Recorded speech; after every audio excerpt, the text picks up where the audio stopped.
तपाईँले मैले अन्न नखाएको कति दिन भइसक्यो, तपाईँलाई श्राप र पाप लागेर तपाईँ ध्वस्त खरानी हुन्छ, मलाई लिएर जानुभयो नि, जानुहुन्छ लिएर जानु खरानी भयो हुन्छु हुन्छ।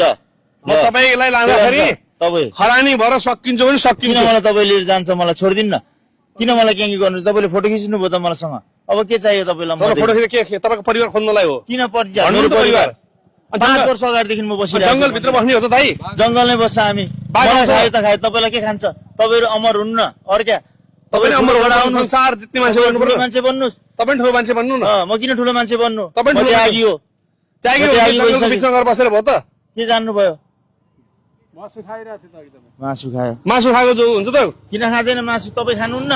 आन्द्रा भुँडी सबै सफा गर्नुहोस् न।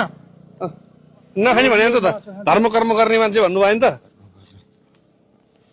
छोड्नुहोस् यो सबै छोडिदिनु दाइ, यो निकालिदिनु उहाँको झोला सोला अब।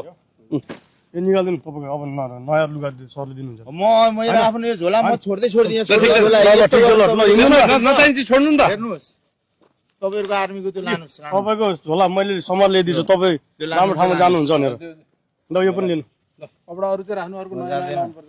जाँदिनँ कहीँ पनि तपाईँहरूसँग। यहाँ बस्न पाइएन त्यसो भए? म अगाडि जान्छु ल। कहाँ अगाडि कहाँ बस्नुहुन्छ? म जहाँसुकै जान्छु, तपाईँले कहाँसम्म मलाई खेतो गर्नुहुन्छ? बजारमा खेतो गर्नुहुन्छ, रोडमा खेतो गर्नुहुन्छ? म अरू जोगीसँग बस्छु, नाङ्गै सुत्छु रोडमा, तपाईँलाई के भयो? त्यस्तो भन्नु भएन नि त तपाईँ।